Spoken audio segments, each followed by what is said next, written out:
नमस्कार दोस्तों, आज मैं आपको बेसिक 3 ताल बताने जा रहा हूँ। होता क्या है कि जब हम एग्ज़ाम देते हैं प्रयाग संगीत समिति का या गंधर्व महाविद्यालय का, तो उसमें कुछ परिभाषिक शब्द आते हैं जो बच्चे बड़े कंफ्यूज होते हैं कि उसको एक्सप्लेन कैसे करना, उसको लिखना कैसे है। मैं वो आज आपको बताने जा रहा हूँ। सबसे पहले एक हम परिभाषिक शब्द ले लेते हैं जिसमें आता है लय। लय किसे कहते हैं?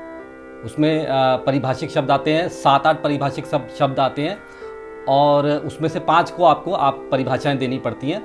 उदाहरण से भी दे सकते हैं, आप सिंपल भी लिख सकते हैं, लेकिन बड़ा अच्छा रहेगा अगर आप उसका उदाहरण भी पेश करें। तो सबसे पहले आपको पता लगना चाहिए कि लय होता क्या है। जैसे मैं आपको बताता हूँ, लय धा दिन दिन धा धा दिन दिन धा धा दिन दिन ता ता दिन दिन धा धा दिन दिन धा धा दिन दिन धा दिन दिन ता ता दिन दिन धा धा। इसे कहते हैं लय। लय अगर हम देखें तो लय का दूसरा काल भी है, काल जिसे हम बोलते हैं समय। और इसको हम कैसे एक्सप्लेन कर सकते हैं? आप बता सकते हैं कि जैसे आप जहाँ पर भी बैठे हैं वहाँ पर चारों तरफ लय बिखरी पड़ी है। कैसे? आपका पूरा शरीर लय से चल रहा है। कैसे? आपका जो दिल है वो लय में धड़क रहा है। एक मिनट में कितनी बार? 72 बार, 72 टाइम्स। ओके। आपका जो नर्वस सिस्टम है, नाड़ी है, वो 1 मिनट में 72 बार। और अगर ऐसा तो नहीं है कि 1 बजे बंद हो जाता होगा, आपका दिल धड़कता रहता है 1 मिनट में 72 बार। और अगर 1 मिनट में 74 बार हो गया या 77 बार हो गया तो क्या हो जाएगा?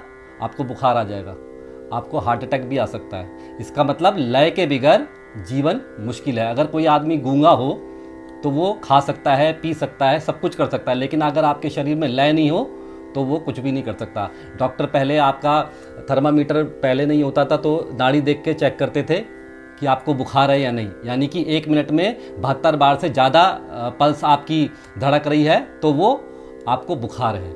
इसका मतलब बिना लय के आप कुछ भी नहीं कर सकते हैं। दूसरा, हमारी जो पूरी पृथ्वी है वो अपनी धुरी पर एक ही लय पर घूम रही है कि नहीं? और अगर वो 2 बजे बंद हो जाए फिर 1 बजे तेज चलने लगे तो क्या हो जाएगा? अगर लय नहीं है तो क्या है? प्रलय। इट मीन्स कि आपका पूरा सिस्टम जो है वो लय से बंधा हुआ है। अगर लय नहीं है तो जीवन भी नहीं है। तो इसलिए जीवन में लय का, शास्त्रों में लय का बहुत महत्व दिया गया है। आवाज़ का इतना महत्व नहीं दिया। सुर का सबसे पहले माँ के गर्भ में क्या आती है? लय आती है। उसका दिल धड़कता है बच्चे का, तब उसे पता लगता है कि वो आ गया है। स्वर नहीं, स्वर बाहर आने के बाद आता है, बच्चा रोता है, लेकिन लय पहले आ जाती है जीवन में। इसलिए लय का बहुत बड़ा महत्व है। अब मैं आपको लय के बारे में बताता हूँ। लय 3 प्रकार की होती है। सबसे पहले विलंबित, फिर मध्य लय और फिर द्रुत लय। मध्य लय बताई थी, धा दिन दिन धा धा दिन दिन धा धा दिन दिन ता ता दिन दिन धा धा। विलंबित लय, विलंबित मतलब बहुत ज़्यादा देर। कहते हैं ना भाई, बड़ी विलंब कर दिया, यानी कि बहुत ज़्यादा देर हो गई। एक और लय होती है अति विलंबित। खैर उसको हम छोड़ देते हैं, अभी बाद में उसके बारे में डिस्कस करेंगे। लेकिन विलंबित लय के बारे में बताते हैं। विलंबित, अब मैं आपको विलंबित लय करके बताता हूं। धा दिन दिन धा धा दिन दिन धा धा दिन दिन ता ता दिन दिन धा। इसे कहते हैं विलंबित लय। मध्य लय अभी हमने बजाई थी, धा दिन दिन धा ता दिन दिन धा ता दिन दिन ता ता दिन दिन धा धा। मध्य लय। अब इसी को अगर हम तेज कर देंगे तो द्रुत लय बज जाएगी, धा दिन दिन धा धा दिन दिन धा ता ता दिन दिन धा धा दिन दिन धा धा दिन दिन धा धा दिन दिन ता ता दिन दिन धा धा। तो ये हो गई तीन तरह की लय हो गई, विलंबित लय, मध्य लय और द्रुत लय। लय में भी बहुत सारी लयकारी हैं, अगर लयकारी के बाद विषय में हम बाद में बात करेंगे, जिसे बोलते हैं हम लयकारी। लेकिन ये अभी सिंपल लय में भी जो जितनी लय होती है उसके बारे में हमने बात करी। पहले मैंने आपको विलंबित लय बताई, फिर उसके बाद मैंने आपको मध्य लय बताई, उसके बाद में द्रुत लय बताई, उसको बजाने का तरीका भी बताया मैंने आपको। उसके बाद में आती है जो विलंबित लय है, उसको हम कह सकते हैं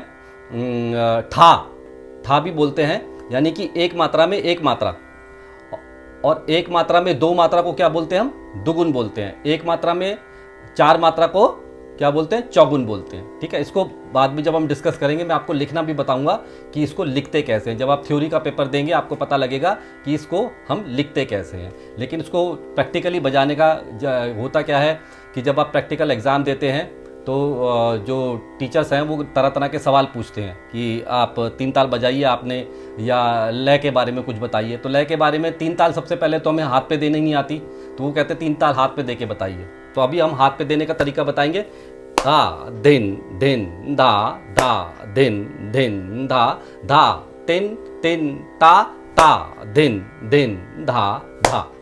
इसको कहते हैं तीन ताल की ताली। ठीक है, अब इसको दुगुन करके कैसे करेंगे, धा दिन दिन धा धा दिन दिन धा धा तिन तिन ता ता दिन दिन धा धा दिन दिन धा धा दिन दिन धा धा तिन तिन ता ता दिन दिन धा धा। दुगुन, दुगुन से क्या पता लग रहा है, एक मात्रा में दो मात्रा, एक मात्रा में दो मात्रा। 1 2 3 4 5 6 7 8 9 10 11 12 13 14 15 16 1 2 3 4 5 6 7 8। पता लग गया, ये आप अपने मन में भी गिन सकते हैं। ठीक है ना, उसके बाद जो मैंने छोड़ा हिस्सा, इसके बाद में 1 2 3 4 5 6 7 8 9 10 11 12 13 14 15 16 1 2 3 4 5 6 7 8 9 10 11 12 13 14 15 16 1। ठीक है, ये हो गई दुगुन। उसके बाद में है चौगुन। चौगुन को पढ़ने के लिए थोड़ी सी हमको प्रैक्टिस करनी पड़ेगी। 1 2 3 4 5 6, यानी कि चौगुन का मतलब हो गया एक मात्रा में चार मात्रा को पढ़ना या बजाने को हम बोलते हैं चौगुन।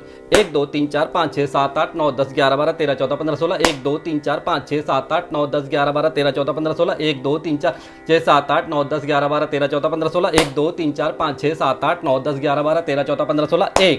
इसको बोलते हैं चौगुन, यानी कि मुंह से आपको लय हमारी वहीं पे रह जाएगी और मुंह से आपको एक मात्रा में चार मात्राएं गिननी है। 1 2 3 4, 1 2 3 4 5 6 7 8, 1 2 3 4 5 6 7 8 9 10 11 12 13 14 15 16। इसको हम धा दिन दिन दा करके कैसे पढ़ेंगे, धा दिन दिन दा धा दिन दिन दा धा तिन तिन ता ता दिन दिन दा धा दिन दिन दा धा दिन दिन धा तिन तिन ता ता दिन दिन दा धा दिन दिन दा धा दिन दिन दा धा तिन तिन ता ता दिन दिन दा धा दिन दिन दा धा दिन दिन दा धा तिन तिन ता ता दिन दिन दा धा। इसको बोलते हैं चौगुन। तिगुन भी होती है, लेकिन बिगनर स्टूडेंट के लिए थोड़ा सा उसको करना में परेशानी होगी। इसके लिए बाद में डिस्कस करेंगे इस बात को। ठीक है स्टूडेंट्स, आज के लिए इतना ही लेसन काफ़ी है। इसको आप प्रैक्टिस करेंगे मेरे साथ साथ। फिर अगले एपिसोड में मैं आपको दोबारा एक नई चीज़ लेके आऊँगा। तब तक के लिए धन्यवाद।